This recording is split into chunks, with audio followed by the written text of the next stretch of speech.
तो आज का ये जो वीडियो है ये नमकीन मैंने बनाई है, इसकी रेसिपी मैं बता रही हूँ।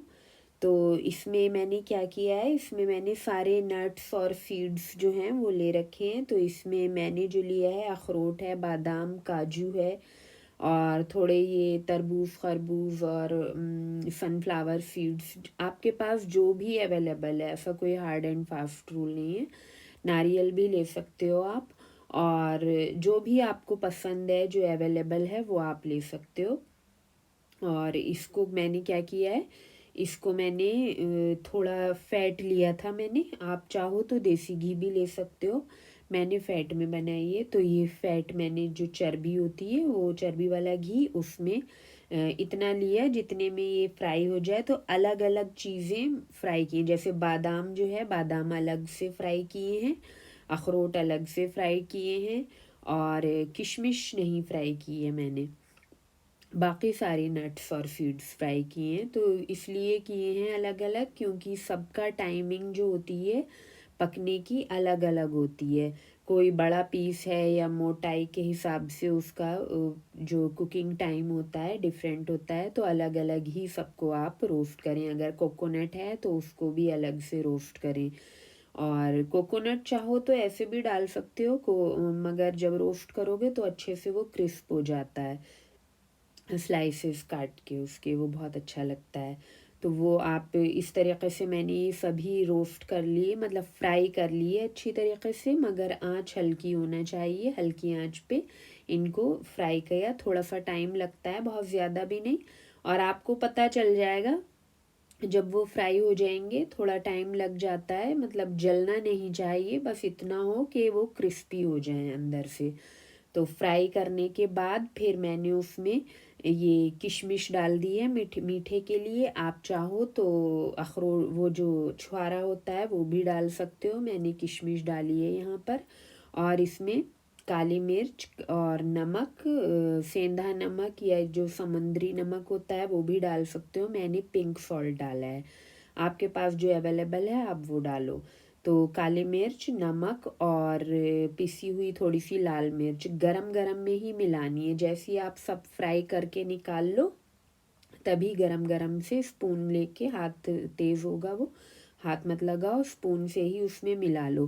क्योंकि ठंडा होने पे अगर मिलाओगे तो वो ठीक से चिपक नहीं पाता है, मसाला गरम में चिपक जाता है। क्योंकि वो घी वगैरह गरम होता है ना, तो उसमें चिपक जाएगा वो, वरना फिर वो चिपक नहीं पाता है।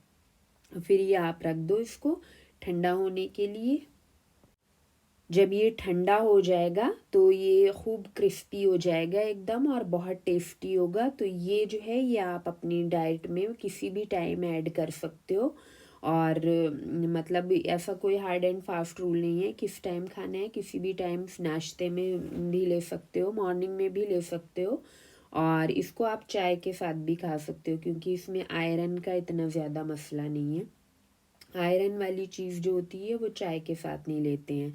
और वरना अलग से भी खा सकते हो, और शाम में भी आप नाश्ते में इसको ले सकते हो। और ये बहुत सेटिस्फाइंग होता है, कहीं पर आप जा रहे हो बाहर तो इसको एज ए स्नैक रख सकते हो अपने पास, भूख लगे तो आराम से 2-3 चम्मच खाओगे, उसी में आपका पेट भर जाएगा। क्योंकि अभी इसमें घी जा चुका है तो ये काफ़ी हैवी हो गया है, सेटिस्फाइंग। तो ये आप अपनी कीटो डाइट में ऐड कर सकते हो। ये बहुत अच्छा ऑप्शन है छोटा मोटा हल्के नाश्ते के लिए, और बहुत टेस्टी होता है, बच्चे भी बहुत शौक से खा लेते हैं इसको। तो अगर ख़ास तौर से टाइप 1 वाले बच्चे हैं तो उनके लिए बहुत अच्छी चीज़ है ये। 1-2 चम्मच, बच्चे खैर ज़्यादा तो खाते नहीं है, जितना भी खाएं अगर वो शौक से, तो उनके लिए आप ये एज ए स्नैक घर में बना के रख सकते हो।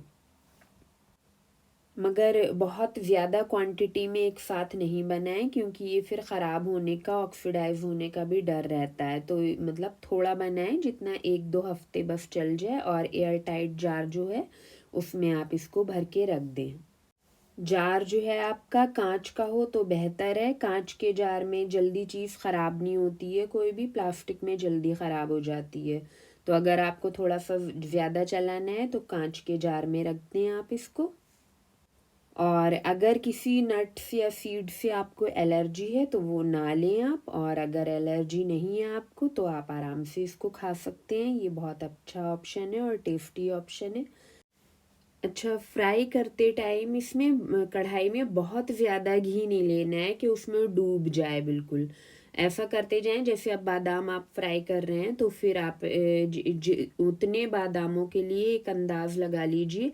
जैसे मूंगफली के दाने नहीं फ्राई करते हैं तो उसमें बहुत ज़्यादा तो नहीं डालते हैं, तो उतने दानों, जैसे आपने 100 ग्राम लिए मान लीजिए आपने बादाम, तो उतने के लिए देख के आपको अंदाज हो जाएगा ये कितने घी में फ्राई हो जाएंगे। तो उतना घी का टुकड़ा लीजिए और उसे पिघला के, और मतलब ये है कि उतना होना चाहिए फैट जिसमें कि वो सारा जितना भी आप नट्स या सीड डाल रहे हो वो उस पे चिपक जाए।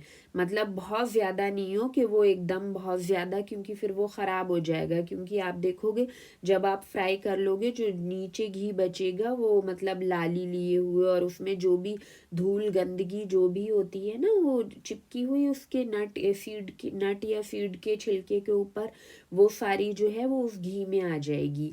तो वो फिर बेकार ही हो जाता है, फेंकने के लायक। तो आप जितना भी है, जैसे आपने 100 ग्राम लिया है तो उस बादाम या काजू जो भी लिया है उसके लिए, उतने नट के लिए जितना घी ज़रूरत हो उतना डालो आप कढ़ाई में। और उसमें उसको मतलब बस अच्छी तरीके से वो उसमें कम भी ना हो और इतना ज़्यादा भी ना हो कि वो बिल्कुल डूब जाए उसमें, जो आप फीड या नट डाल रहे हो। तो उतने डालो जितने में वो अच्छे तरीके से फैट जो है वो उसके ऊपर चिपक जाए और वो उसमें अच्छे से भुन जाए, फ्राई हो जाए। मतलब डीप फ्राई नहीं करना है, शैलो फ्राई जिसे बोलते हैं वो करना है।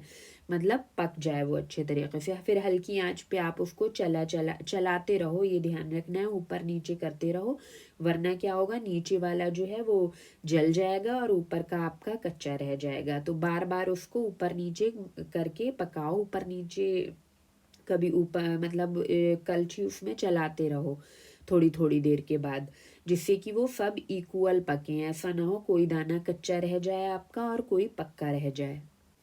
और जब एक बैच आपका इस तरीके से फ्राई हो जाएगा तो आप उसको निकाल लो। फिर आप देखोगे नीचे जो घी बचा है थोड़ा सा बचेगा, तो वो जो है वो काफ़ी आप देखोगे लाल लाल सा हो गया है और उसमें काफ़ी इम्प्योरिटीज़ हैं।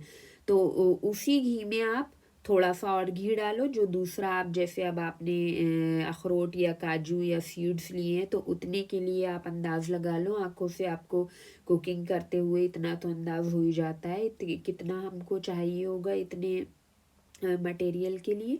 तो उतने जैसे आपने 100 ग्राम ही मान लीजिए सीड्स लिए हैं या तो कोई दूसरा आपने नट्स लिया है, तो उसके लिए जितना आपको घी चाहिए वो उसी कढ़ाई में डाल लो, क्योंकि वो फिर अगेन गंदा हो जाएगा। ख़राब नहीं हुआ है ये इतना। तो टेम्परेचर घी का ये जो होता है एनिमल फैट, इसका जो स्मोक पॉइंट होता है काफ़ी हाई होता है, तो ये इतनी जल्दी पकने से ख़राब नहीं होता है। तो आप इसको, और फिर हम वैसे भी हल्की आंच पे ही पका रहे हैं, तो आप उसी में फिर उसी में बचे हुआ जो घी है उसी में दूसरा थोड़ा सा घी डाल के, जो दूसरा आपका बैच है वो भी उसी में शैलो फ्राई करो हल्की आंच पे ऊपर नीचे करके। और बस ये ध्यान रखना है सब तरफ से सिक जाना चाहिए, पक जाना चाहिए, जलना नहीं चाहिए, जिससे उसका टेस्ट ख़राब ना हो। तो इस तरह से आप पका के इसको रखिए। और जो बाद में थोड़ा सा घी थोड़ा सा ही बचेगा नीचे, वो काफ़ी उसमें आप देखोगे गंदगी है, मतलब धूल मिट्टी है, तो वो आप उसको फिर फेंक ही दो, वो किसी मतलब का फिर रह नहीं जाता है। तो हमें कोई भी चीज़ वेस्ट नहीं करना है, इस बात को ध्यान रखना है। अच्छा, बहुत से लोग ये भी सोचते होंगे कि भाई पका के इसका जो है नुकसान, पका के इसका फ़ायदा कम हो जाएगा, क्योंकि ज़्यादातर लोग यही मानते हैं कि पकने से किसी भी चीज़ का फ़ायदा जो है कम हो जाता है, कच्चा ज़्यादा फ़ायदेमंद होता है। तो ऐसा नहीं है। ख़ास तौर से कोई भी चीज़ जो होती है हर चीज़ में यही रूल लागू होता है, पकाने से उसका जो नुकसान वाला पार्ट होता है वो ख़त्म हो जाता है।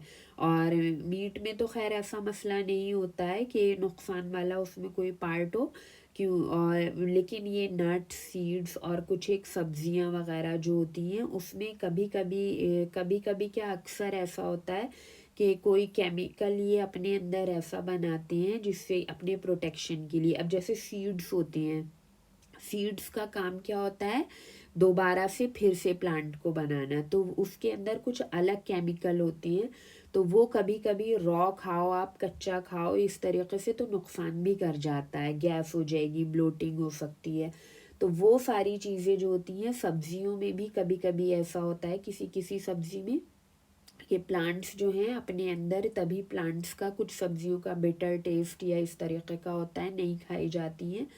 तो पत्तियाँ होती हैं कुछ एक, तो वो क्या करते हैं अपने प्रोटेक्शन के लिए कुछ ऐसे केमिकल्स बनाते हैं जो कि हम ह्यूमंस को नुकसान पहुंचाते हैं। तो वो जब हम पका के खाते हैं तो वो वाला जो नुकसान वाला पार्ट होता है वो ख़त्म हो जाता है और उसका हमें फ़ायदा ही मिलता है।